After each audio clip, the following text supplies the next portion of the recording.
questions about this from the time that the city voted to legalize the sale of alcoholic beverages. What we did, the council and the mayor, we decided, once Cullman went wet, instead of dumping those funds into the general fund, we set those funds aside and created a special fund. From that money and that revenue, we have put a lot of money back into the community. We have the downtown facade program, which we've probably got over $450,000 applied for, Garland. Isn't that about right? Allocated for that right now. And you can see the difference that that's making in downtown Cullman. We want a lot of our buildings to keep their heritage and their beauty, and that's what this program's all about, and it's working great. What we've also done is we've made a pledge to CRMC.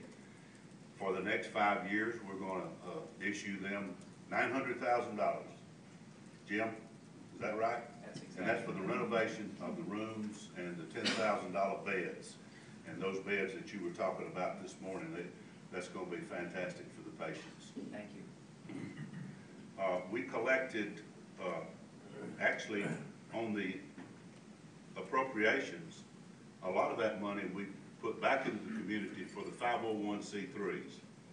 Mental health, the Margaret G. Jones Center, Caring for Kids, Good Samaritan Clinic. A lot of that funding goes right back into the community, and we think that's a great idea.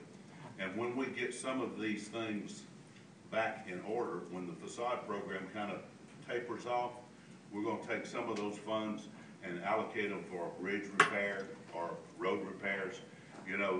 But 2 years ago, we actually had in the budget to replace the bridge on Eagle Road. Mike, you know how bad that bridge is. It's probably one of the worst bridges we have in the city. As a matter of fact, a fire truck cannot cross that bridge. So that's one of the things that we want to get taken care of, hopefully in this administration. Okay, what's next? Got it?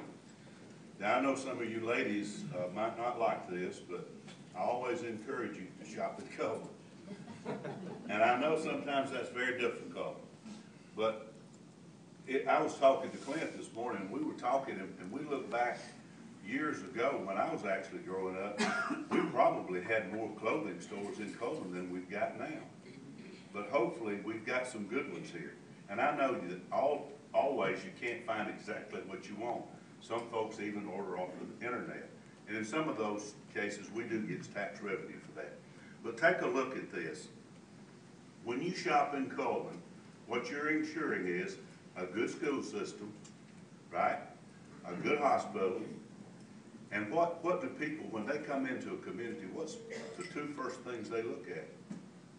Your medical community and your school. Right, Dr. Harris? Yes, sir. And that's what this means to the tax dollar when you shop in Cullman. If you can look on there, if you can see it, because I can barely see that screen from here. But on that sales tax, the first 4% goes to the state of Alabama. And then 2.3% goes to the city. We give 2.6% back to the county. And we're the only city that we can find in the state of Alabama that does that. Right, Mayor Kilgo? Right. That helps every community here because we're spending our money in Cullman County. Next.